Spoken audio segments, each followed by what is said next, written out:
प्रिय स्टूडेंट्स एवं प्रिय मित्र,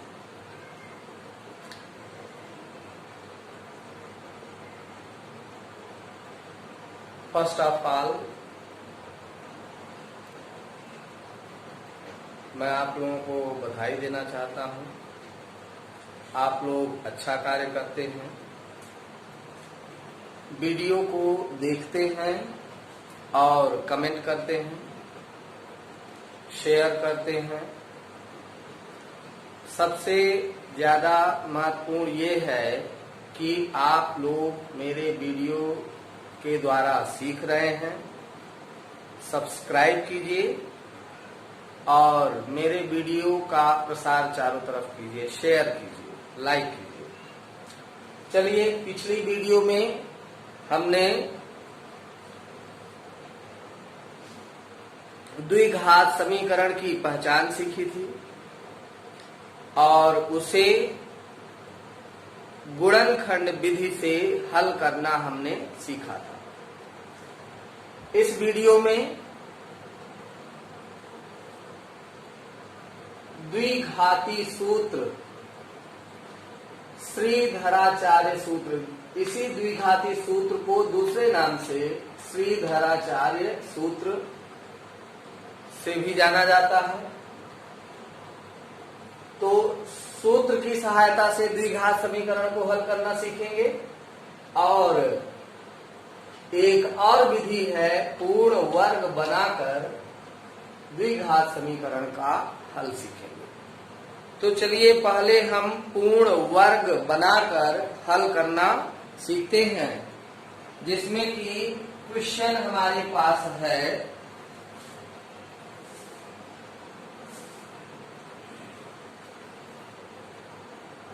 एग्जाम्पल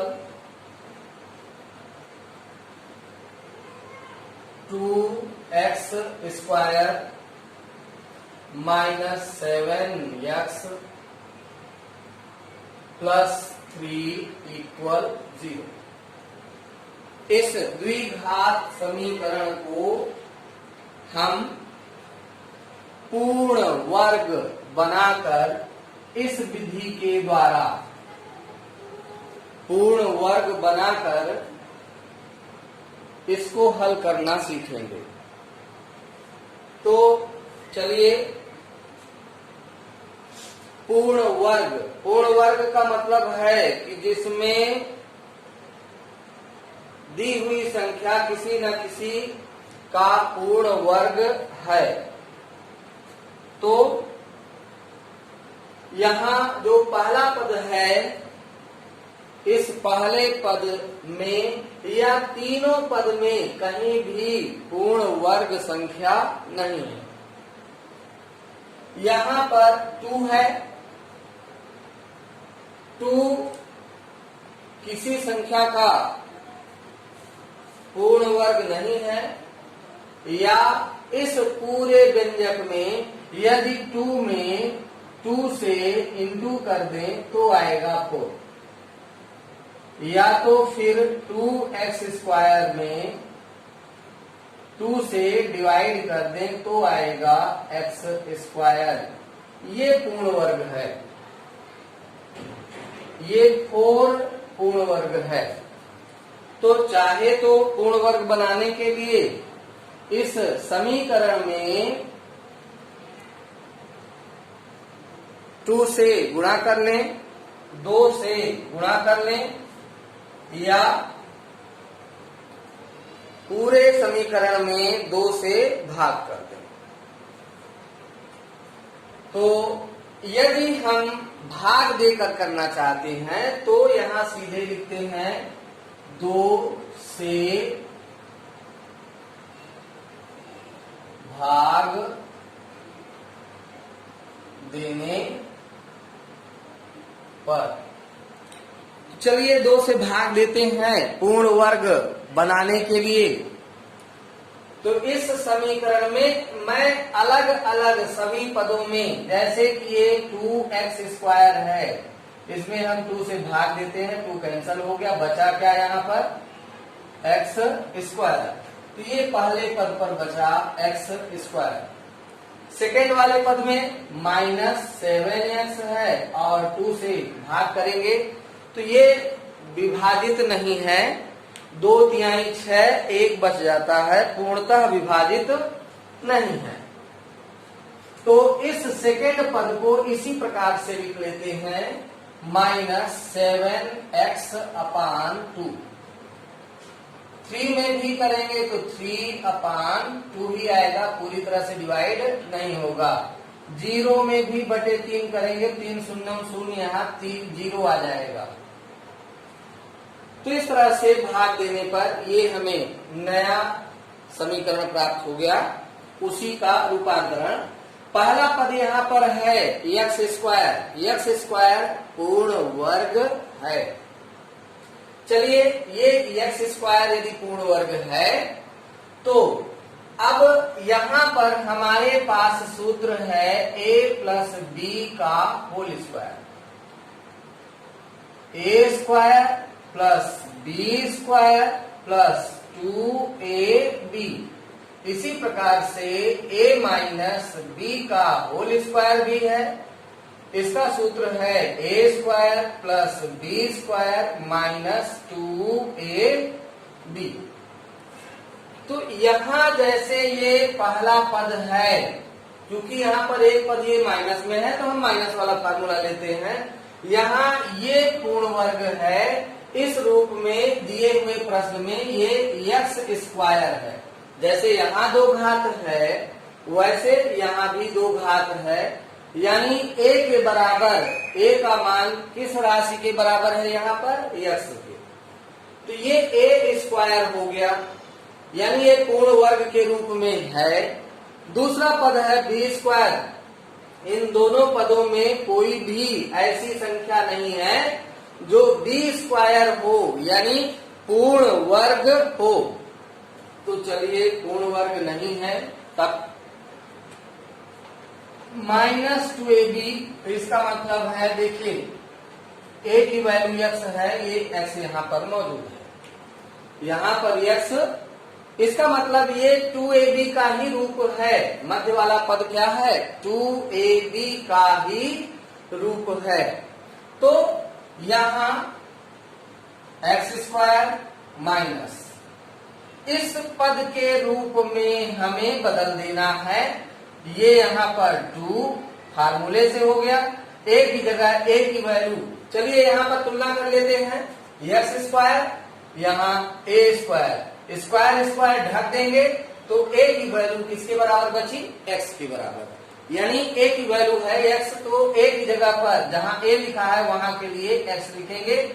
और b वाले पद के लिए हमें अपने से सोचना है, सोच करके ऐसी संख्या लिखनी है जिनको आपस में हल करें, गुणा करें तो यही पद आए, अर्थात यहाँ पर 7 होना चाहिए, तब तो 7 आएगा ऊपर। और यहाँ बटे 4 कर दें तो ये 2 से यहाँ 4 कट जाएगा, 2 दूनी ऐसे यदि कट जाएगा तो यहाँ पर बचेगा 7x/2, यही आ जाएगा। Okay, understand. तो यहाँ फार्मूले के आधार पर 2 ये हो गया, a है, a की वैल्यू हम यहाँ से x रख लेते हैं, b के लिए अपने से ये वैल्यू लिखते हैं 7/4, अर्थात ये वैल्यू 7/4 ही b का मान है। ये b का मान है, लेकिन ये वाला पद नहीं है, b² वाला पद यहाँ नहीं है।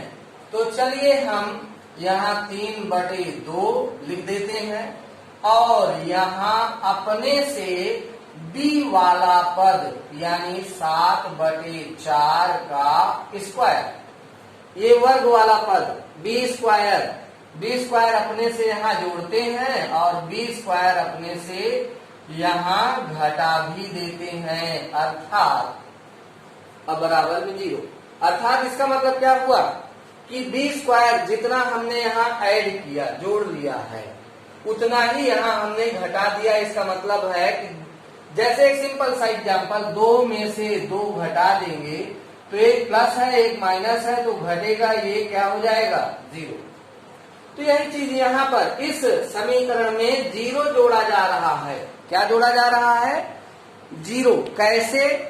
जितना यहाँ जोड़ रहे हैं उतना ही यहाँ घटा भी रहे हैं। इसका मतलब है 0 जोड़ते हैं तो 0 जोड़ेंगे तो इस दिए हुए व्यंजक में कहीं भी परिवर्तन नहीं आएगा। तो अब चलिए यहाँ पर हमें प्राप्त हो गया b²। अब देखिए यहाँ पर पुनः हम लिखते हैं x² minus 2 into x into 7/4 और प्लस ये b वाला पार्ट पहले लिख लेते हैं 7/4 का होल स्क्वायर और तब ये वाला पद इधर आगे लिखते हैं 3/2 और ये है 7 का वर्ग 49। ये वर्ग है 7/4 का वर्ग अर्थात 7/4 गुणे 7/4 अर्थात 7 49 और 4 चौक 16। तो इस तरह से यहाँ पर ये प्राप्त होता है इक्वल में 0। तो अब इतना शायद समझ में आ गया होगा। पूर्ण वर्ग बनाने के लिए हमने b का मान पहले एडजस्ट किया और b का मान एडजस्ट करने के बाद यहाँ पर हमने b वर्ग जोड़ा है और b वर्ग घटाया है, यानी पूर्ण वर्ग बनाने हेतु जो पद यहाँ पर नहीं है पूर्ण वर्ग के लिए उतना ही हमने यहाँ जोड़ दिया है, उतना ही घटा दिया है, यानी हम दिए हुए प्रश्न में कोई परिवर्तन नहीं कर रहे हैं। अब इसको आगे हल करना है तो शुरू के 3 पद जरा गौर से समीकरण ये सूत्र से मिलाइए। तो ये a² हो गया, यहाँ x² क्या हुआ a² और 7/4 का वर्ग ये हो गया b² और ये है 2ab।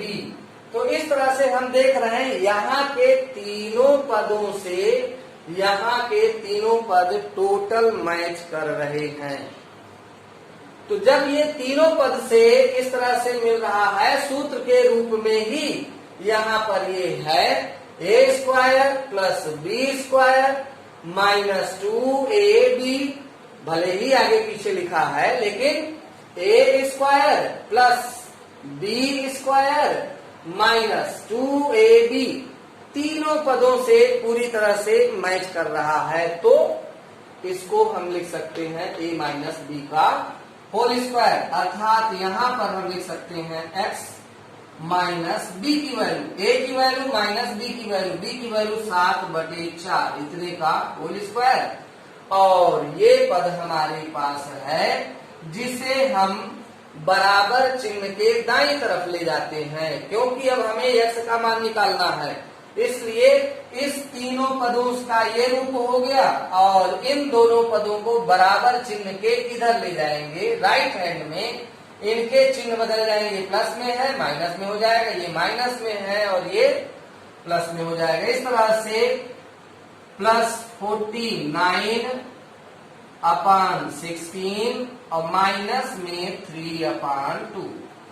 इस तरह से x माइनस 7/4 का होल स्क्वायर और एलसीएम ले लो। एलसीएम यहाँ पर आएगा लघुत्तम 16 और 2 का लघुत्तम 16। चलो भिन्नों का जोड़ घटाना जिस तरह से करते हो, यदि भिन्न दी गई है जोड़ घटाने के चिन्ह में है, प्लस माइनस है, घटाएंगे तो पहले लघुत्तम लेना होता है और फिर हर से इस लघुत्तम में भाग देते हैं और जो भागफल आए उससे अंश में गुणा करेंगे। तो चलिए 16 से 16 में भाग देंगे, भागफल आएगा 1। ठीक, अब 1 से ऊपर गुणा करेंगे तो ये 49 ही आएगा। अब 2 से भाग देते हैं, 2 से 16 में तो 2 8 16 यानी हर से लासा में भाग, तो 2 8 16 भागफल 8 आ गया है। 8 से ऊपर की संख्या अंश में 3 से गुणा करते हैं, 8 त्रिक 24, तो यहाँ होगा 24। इस प्रकार से यहाँ x माइनस 7/4 का होल स्क्वायर, और इसमें से घटाएं 9 में से 4 घटाने पर 5, 4 में से 2 घटाएंगे 2, यानी 25/16। तो इतना हल करने पर हमें वैल्यू प्राप्त होती है। और अब पुनः हम वैल्यू यदि प्राप्त करना है तो x माइनस 7/4 और इक्वल ये बराबर में 25/16, 25/16। देखिए यहाँ पुनः ध्यान दीजिए, ये वर्ग है, हमें जब इसका मान निकालना है तो पहले वर्ग को इधर ले जाएंगे, तो बराबर चिन्ह के दाईं तरफ ले जाने पर वर्ग बदल जाता है। किसमें बदलेगा? जैसे plus minus, minus plus, into divide, तो इसी तरह से वर्ग है वर्गमूल में बदल जाएगा। तो यहाँ पर अंडर रूट 25/16 हो जाएगा। ये जो यहाँ वर्ग था यही इधर वर्गमूल में आ गया। पुनः x माइनस 7/4 इक्वल 25 का वर्गमूल यदि हम निकाले, वर्गमूल निकालना लगभग सब लोग जानते होंगे, और नहीं जानते हैं तो इनका गुणनखंड कर लो। 25 का आएगा 5 गुणे 5 और 16 का आएगा 2 गुणे 2 गुणे 2 गुणे 2।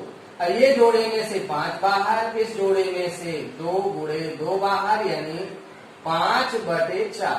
तो यहाँ प्लस माइनस 5/4, क्योंकि वर्गमूल से जब हम वर्गमूल बाहर करेंगे, वर्गमूल बना करके संख्या बाहर करेंगे, तो जो संख्या हमें वर्गमूल के बाहर मिलेगी वह संख्या प्लस माइनस 2 चिन्हों में मिलेगी।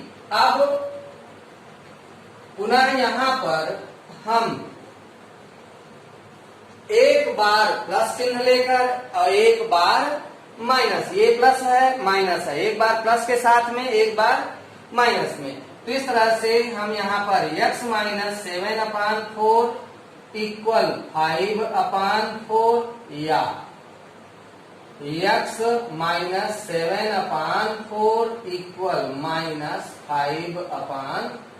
देखिए यहाँ प्लस चिन्ह और माइनस चिन्ह, दो चिन्ह हैं, तो दो चिन्हों में से एक बार प्लस वाली संख्या और एक बार माइनस वाली, इस तरह से करते हुए हम सॉल्व करेंगे। अब हमें x का मान निकालना है, तो 7/4 को बराबर चिन्ह के राइट हैंड में ले जाएंगे, तो यहाँ माइनस है, उधर जाने पर प्लस हो जाएगा।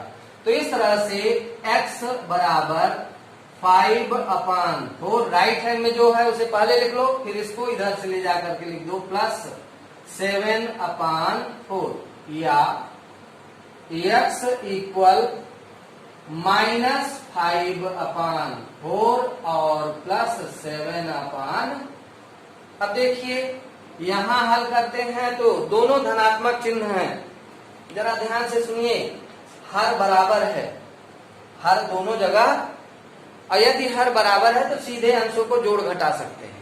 तो यहाँ पर 5 में 7 जोड़ेंगे तो 5 7 12 अब बटे 4, या इधर x बराबर, इसमें घटा देंगे, क्यों, एक प्लस है एक माइनस है तो घटाएंगे, सीधे हर बराबर है तो अंश को घटा देंगे, 7 में 5 घटाएंगे 2 बचेगा, 2/4, और अब 4 से भाग देंगे तो x बराबर 4 से भाग 3 बार चला जाएगा 12 में, यहाँ 2 एकम 2, 2 दूनी 4, यानी x बराबर 1/2। तो ये है पूर्ण वर्ग बना करके सॉल्व करने की विधि। अब एक और एग्जाम्पल हम लेते हैं जिसमें हम पूर्ण वर्ग बना करके हल करेंगे। तो ये वीडियो अच्छी तरह से समझें और जूम करते हुए सवाल को हल करने का प्रयास करें, बार बार देखें। एक बार में ना समझ में आए तो दोबारा रिपीट करके देखें, 3 बार देखें। इस तरह से वीडियो को अच्छी तरह से देख करके समझने का प्रयास करें। चलिए एक और एग्जाम्पल हम लेते हैं और उस एग्जाम्पल से भी सॉल्व करते हैं, जिससे यह विधि और अच्छी तरह से कंफर्म हो जाए। जैसे कि एग्जाम्पल में है 4x² प्लस 4√3x प्लस 3 = 0। चलिए यहां भी हम पुनः इसी विधि का यूज करते हैं पूर्ण वर्ग बनाकर। पहला पद यहां पर है 4। पहला पद क्या है? 4x²। 4x² में 4 पूर्ण वर्ग है। किस संख्या का वर्ग है? 2 का। तो यहां हमें ना तो भाग देना है और ना ही गुणा करना है, क्योंकि यह पूर्ण वर्ग है। अब यदि यह पूर्ण वर्ग है तो सीधे हमें हल करना है, यहां हमें भाग देने की आवश्यकता नहीं है। तो चलिए कैसे करेंगे? इस 4 की संख्या का वर्ग है 2 का, तो इसलिए हम यहाँ 4 के स्थान पर क्या लिख सकते हैं? 2। तो यहां पर हम लिखते हैं 2x²। कैसे? ये 4 की जगह पर 2² और x² ऑलरेडी है। जब घात दोनों में बराबर है तो इसको हम लिख सकते हैं 2x का होल स्क्वायर। दोनों की समान घात को कॉमन घात के रूप में लिखेंगे, इनके बीच में गुणा है, गुणा करेंगे तो 2x ही आएगा। चलिए अब 4x² को हमने लिख लिया 2x² और ये बीच वाला पद जो है ये 2ab का फॉर्म है। इसमें a प्लस b वाला फार्मूला यूज हो जाएगा, क्योंकि सभी पद धन चिन्ह में है, तो इसलिए a प्लस b का होल स्क्वायर वाला ही फार्मूला यूज करें। यहाँ ये तो पूर्ण वर्ग है, लेकिन b² वाला पद यहाँ कोई नहीं है। और यदि ये पद है जिसमें x है यानी a है, तो ये कौन सा पद हो सकता है? 2ab। तो चलिए 2ab के रूप में इसको लिखते हैं। यहाँ फार्मूले के अनुसार, जैसे कि ये फार्मूला में 2 है तो 2 लिख दिया, फिर a लिखेंगे, फिर b लिखेंगे, तो a की वैल्यू ये हो गई 2x और इसी तरह से b की वैल्यू हो जाएगी, b की वैल्यू यहाँ अब सोच कर रखना है और ऐसी वैल्यू सोचना है जिसको हल करें तो इतना ही आए। तो यहाँ देखिए, यहाँ पर ये 2 × 2, 2 2 जा 4 हो गया, केवल बचा कितना? √3। तो ये √3 है और ये x है। तो यहाँ देख रहे हैं कि इस तरह से लिखने पर ये हमारा लिखना √3 ओनली, सॉरी यहाँ पर x हम अतिरिक्त लिख दिए थे, x यहाँ ऑलरेडी लिखा हुआ है 2a × √3। तो इस तरह से ये वैल्यू 2x × √3 2ab का ही रूप है और प्लस ये 3। अब कमी किसकी है? b² की है। पूर्ण वर्ग होने में कमी b² है, b² वाला पद यहाँ नहीं है। तो चलिए b² के रूप में b की वैल्यू यहाँ पर है कितना? √3। इतना ही हम इसमें जोड़ते हैं और इतना ही इसमें हम घटाते हैं बराबर 0। पूर्ण वर्ग बनाने के लिए b² वाला पद यहाँ जोड़ा गया है और b² वाला पद यहाँ घटाया। जितना जोड़े हैं उतना ही घटा दिए हैं। इसका मतलब इस दिए हुए समीकरण के मान में हमने कोई परिवर्तन नहीं किया। चलिए आगे हल करते हैं। इतना तो समझ में आ गया होगा b की वैल्यू कहां से आई है? जब हमने मिडिल पद को, मध्य वाले पद को इस फार्मूले के रूप में एडजस्ट किया है, तो 2 × a की वैल्यू 2x, यहाँ a है 2x, और क्या रख दें कि हल करने पर इतना ही आए, तो यही √3 की ही केवल कमी है। तो √3 b की वैल्यू है। किसकी वैल्यू है? b की वैल्यू। तो b स्क्वायर वाला पद नहीं है जिसे हमें अपने से लिखना है पूर्ण वर्ग बनाने के लिए। तो b स्क्वायर प्लस में और b स्क्वायर माइनस में, जितना हमने जोड़ा है उतना ही हमने घटा दिया है। तो पूर्ण वर्ग बनाने की कोशिश की गई है लेकिन समीकरण के मान में कोई परिवर्तन ना हो। चलिए अब क्रम से लिखते हैं। 2x square plus 2 into 2x into root 3 और प्लस ये b स्क्वायर और प्लस ये 3 और ये -3 यानी 3। अब देखिए अंडर रूट 3 का वर्ग है, under root 3 into under root 3, under root 3 का वर्ग यानी 2 बार यही वर्ग। अब 2 जोड़े में से एक वैल्यू ये बाहर, तो इस तरह से यहाँ पर 3 अंडर रूट 3 का स्क्वायर ये 3 बाहर हो जाएगा और इक्वल में ये 0। पुनः अब आगे हम इन तीनों पदों में से a स्क्वायर मैच करिए फार्मूले से, सूत्र से। a स्क्वायर प्लस 2a और ये b की वैल्यू ये हो गई 2ab और ये है b स्क्वायर। भले ही क्रम आगे पीछे हो लेकिन तीनों पद यहाँ तीनों पद से मैच कर रहे हैं, इसलिए हम ये रूपांतरण लिख सकते हैं यानी a प्लस b का होल स्क्वायर। तो यहाँ 2x प्लस b की वैल्यू रूट 3 इतने का होल स्क्वायर और ये 3 में से 3 घट गया, क्या बचा यहाँ पर 0। 3 से 3 घट गया 0 तो इक्वल में ये 0 आ गया। अब हमें वैल्यू निकालना है तो एक बार ये वर्गमूल इधर ले जाएं तो 2x plus root 3 equal 0 under root 0 अर्थात 2x प्लस रूट 3 का 0 यानी 0। अब हमें x का मान ज्ञात करना है तो इस वैल्यू को एक बार इधर ले जाएंगे फिर x यहाँ से, तो 2x इक्वल रूट 3 इधर ले जाते हैं तो माइनस रूट 3 हो जाएगा और x बराबर हो जाएगा माइनस रूट 3/2। ये है x का मान। यानी ये इसमें 2 रूट्स यानी इसके उत्तर अंडर रूट 3/2 2 बार, क्योंकि द्विघात समीकरण में रूट 2 होते हैं, मूल 2 होते हैं, इसलिए यहाँ पर x equal minus under root 3/2 तथा माइनस अंडर रूट 3/2 यानी ये 2 मान इसके प्राप्त होते हैं।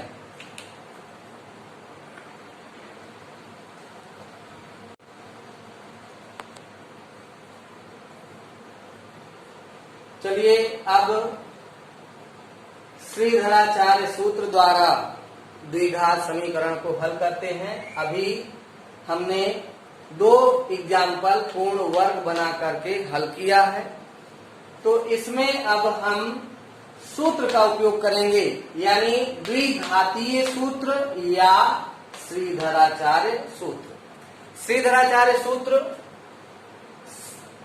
श्रीधराचार्य एक महान गणितज्ञ थे, उन्होंने ही इस सूत्र का प्रतिपादन किया था, उन्होंने ही सूत्र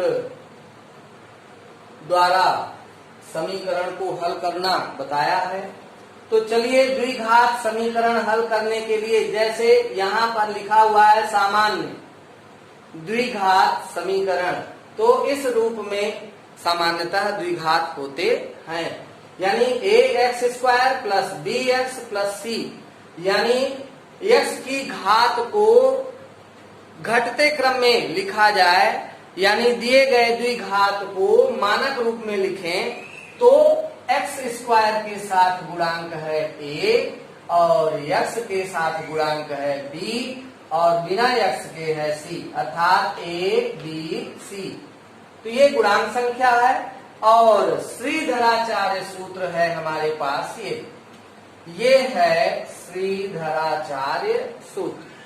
अर्थात x के लिए द्विघात दिए हुए द्विघात समीकरण के मूल ज्ञात करने के लिए यहाँ पर हम इस सूत्र का उपयोग करते हैं -b plus minus under root B square minus 4ac upon 2a।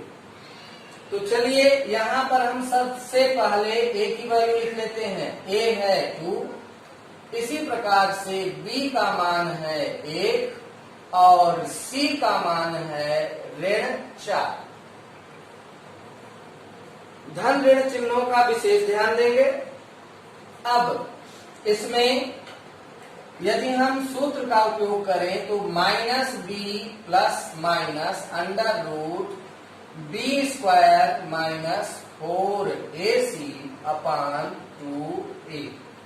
इस सूत्र में वैल्यू यहां से हम रख करके हल करेंगे तो -b ये माइनस चिन्ह और b की जगह b का मान 1 ये हो गया, plus minus under root b की जगह पर b का मान 1 का वर्ग माइनस 4 और इनके बीच में इंटू है तो 4 इंटू a की वैल्यू 2 इंटू c की वैल्यू -4 ये हो गया और अपान 2 इंटू a की वैल्यू 2 ये हो गया।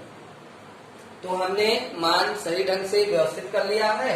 अब x बराबर -1 प्लस माइनस अंडर रूट 1 का स्क्वायर 1 आएगा और ये माइनस 2 बार माइनस है गुणे में, तो गुणा में यदि 2 बार माइनस होता है तो उनका गुणनफल प्लस हो जाता है। तो इस तरह से प्लस सिंबल और 4 दूनी 8, 8 चौक 32 ये हो गया और अपान में 2 दूनी 4।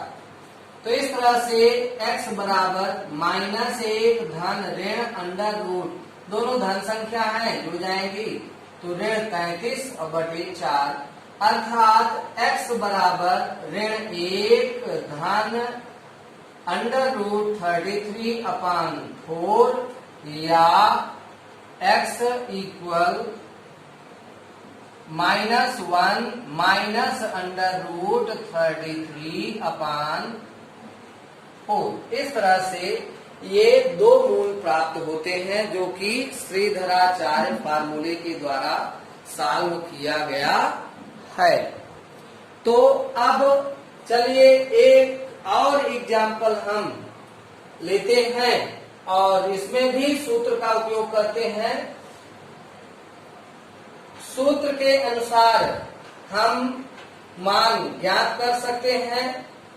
यह तभी किया जा सकता है जब विविक्त कर यानी अंडर रूट में जो ये पद है बी स्क्वायर माइनस 4ac ये है विविक्त कर। इसकी वैल्यू सॉल्व करने पर, इसको हल करने पर यदि d का मान 0 से बड़ा आए या 0 से के बराबर आए, 0 से अधिक होने का मतलब धनात्मक संख्या, या 0 ही केवल रहे, तब हम वास्तविक मूल प्राप्त करेंगे, उसको हम सूत्र से हल कर सकते हैं। यदि इसका मान हल करने पर ऋण चिन्ह में आ रहा है तो फिर उसको हल नहीं किया जा सकता है। चलिए अनदर एग्जाम्पल देखते हैं, दूसरे एग्जाम्पल को। तो दूसरे एग्जाम्पल को यदि हल करना है और इसमें श्रीधराचार्य फार्मूले का यूज करना है, जैसे कि एक एग्जाम्पल है हमारे पास 1/x धन 4 ऋण 1/x ऋण 7 बराबर में 11/30। मान लेते हैं इस तरह के क्वेश्चन यदि पूछे जाते हैं तो इन्हें कैसे हल करेंगे। यहाँ अभी ये द्विघात समीकरण के रूप में नहीं है, तो पहले हमको इसको द्विघात के रूप में चेंज करना है, जो हम पहले चैप्टर में ही द्विघात की पहचान करते वक्त हमने समझाया था। इस तरह से यदि दिया गया है तो यहाँ बीच में बराबर चिन्ह है, बराबर की इधर बायां पक्ष है, बराबर की इधर दायां पक्ष है। चलिए बाएं पक्ष में संख्या जो है वो हमारे पास है 1/x-4 और ऋण 1/x-7। इसको हल करना है, भिन्न है तो इनका हमको एलसीएम लेना पड़ेगा, लघुत्तम। ये दोनों पद भिन्न भिन्न है, यहाँ x-4 है, यहाँ x-7 है, तो एलसीएम यही दोनों पद बन जाएंगे। यदि समान पद होंगे, x-4 यहाँ भी x-4 यहाँ, तो एक ही पद बनेगा। और जब दोनों भिन्न है तो x-4 और x-7 ये दोनों ही पद एलसीएम बन जाएंगे। तो एलसीएम लेकर के हम यहाँ पर जैसे भिन्नों का जोड़ घटाना करते हैं उस तरह से भिन्नों का जोड़ घटाना करेंगे।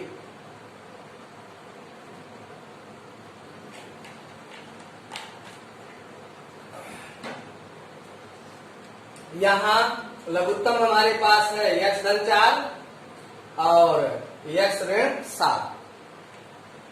तो अब यहाँ x-4 से इस लासा में x-4 और x-7 इस लासा में हम इस हर से भाग देते हैं बटे में, तो ये पूरा पद पड़ जाएगा, भागफल बचेगा x-7, ये भागफल बच गया। तो भाग देने पर जो भागफल आएगा उससे अंश में गुणा करेंगे, और इस पद में जब हम गुणा करेंगे किससे, 1 से, तो यही पद आएगा। तो यहाँ हो जाएगा x-7 ऋण। अगला ये चिन्ह ऋण है, ऋण लगा लो। सभी बच्चे गलती यहीं पर करते हैं, जब यहाँ ऋण चिन्ह लगा है डायरेक्ट अब x-7 से x-7 कट जाएगा, भागफल ही आएगा, ऐसे लिख देते हैं, जो कि गलत है, यही गलती होती है। इसको हमें ऐसे लिखना पड़ेगा ब्रैकेट के अंदर, क्योंकि ये ऋण चिन्ह है, ये सभी पदों के लिए है। अब यहाँ राइट हैंड में 11/30। चलिए आगे चालू करिए। x-7 ब्रैकेट खोलेंगे तो दोनों के देखिए चिन्ह बदल गए, ये x ऋण x हो गया और ये भी ऋण 4 हो गया। और वैसे लिख रहे थे तो यही केवल ऋण हो रहा था, ये प्लस में हो रहा था, यही गलती होती है, फिर सवाल गलत हो जाता है, तो ध्यान दीजिए। अब यहाँ पर इन पदों से गुणा करके इनका विस्तार करेंगे, तो x से एक बार इस दोनों पदों में गुणा होगा, यानी x और ब्रैकेट में x-7, ये दूसरा ब्रैकेट, फिर ये धन चिन्ह लगाइए और ये 4 लिखिए और फिर यही x-7 और बराबर ये है 11/30। पुनः x, ये दोनों सजाती पद हैं, एक बार एक यहाँ धन में है, एक ये ऋण में है, इसलिए ये दोनों कट गए और दोनों ऋण ऋण चिन्ह में है, दोनों जुड़ जाएंगे।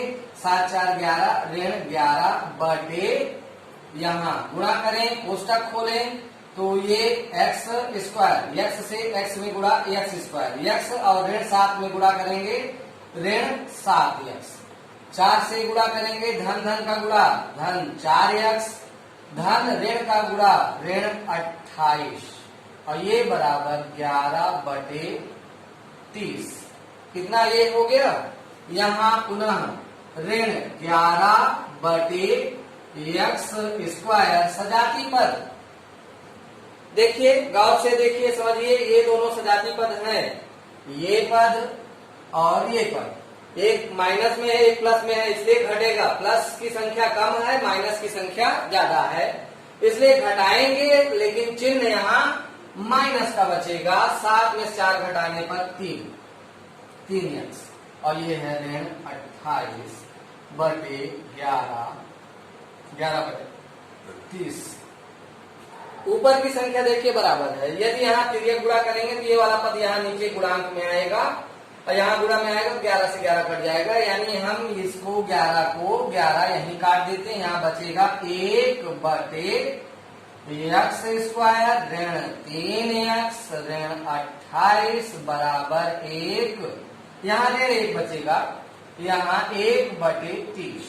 अब त्रियक गुणा कर ले, इस वाले पद से 1 में गुणा होगा तो पूरा यही पद आएगा, और 1 से गुणा इसमें होगा तो ये भी यही पद आएगा। तो यहाँ पर हमारे पास अब हम लिख सकते हैं, क्या लिख सकते हैं, एक्स स्क्वायर ऋण 3x ऋण 28, क्योंकि इस पद में तिर्यक गुणा करेंगे, तिर्यक यानी तिरछा, इस वाले पद का यहाँ तो 1 से गुणा करेंगे यही आएगा, इसमें 1 से गुणा करेंगे 30 आएगा, बराबर में ऋण 30। और अब द्विघात बनाना है तो इस 30 को बराबर चिन्ह के इधर लाएंगे, यहाँ ऋण चिन्ह में है, ये बराबर है, ऋण चिन्ह के इधर, ऋण चिन्ह को इधर लाएंगे, धन में हो जाएगा। तो इस तरह से एक्स स्क्वायर ऋण 3x और ऋण 28 और धन 30 बराबर 0। और इस प्रकार से द्विघात समीकरण हमें प्राप्त होता है, यहाँ घट जाएगा 0, यानी x square minus 3x plus 2। द्विघात सूत्र का यदि हम उपयोग करते हैं x का मान ज्ञात करने के लिए, तो b minus B plus minus under root B square minus 4ac upon 2a मान रखिए। चलिए यहाँ b का मान देखिए क्या है, -3, ये माइनस फार्मूले से ऑलरेडी और ये माइनस यहां से, ध्यान से देखिए, ये माइनस फार्मूले का है, सूत्र का है, और b का मान ये माइनस में है तो ये b की वैल्यू -3 ये हो गई। आगे प्लस माइनस अंडर रूट, यहाँ भी -3 का वर्ग और -4 इंटू a का मान 1, a का मान कितना है 1, हमने क्या बताया है एक्स स्क्वायर के साथ गुणांक a b और ये c, तो a है 1 और c है 2 और अपान में 2 इंटू 1। हल करें आगे तो यहाँ x बराबर माइनस माइनस का गुणा प्लस हो गया, प्लस माइनस अंडर रूट 3 का वर्ग 9 आएगा, 4 दूनी 8 माइनस 8 ये बटे 2 एकम 2। अब देखिए 3 धन ऋण अंडर रूट 9 में से 8 घटाएंगे 1 बचेगा और बटे में 2। इस प्रकार से अब x बराबर 3 धन ऋण 1 का वर्गमूल 1 आ जाएगा, क्योंकि 1 गुणे 1 हम लिख सकते हैं जितनी बार चाहे, और 2 जोड़ा बन के 1 बाहर आ जाएगा, तो यहाँ 1 और बटे में यहाँ पर 2। तो इस तरह से x बराबर 3 धन 1 बटे 2, या यहाँ x बराबर 3 ऋण 1 बटे 2। इस तरह से हल करेंगे तो यहाँ 4 बटे 2 यानी 2 आ जाएगा, और यहाँ घट जाएगा 2 बटे 2 यानी x बराबर 1 आ जाएगा। तो ये विधि है, कौन सी विधि है ये विधि है आपकी श्रीधराचार्य सूत्र के द्वारा हल करना।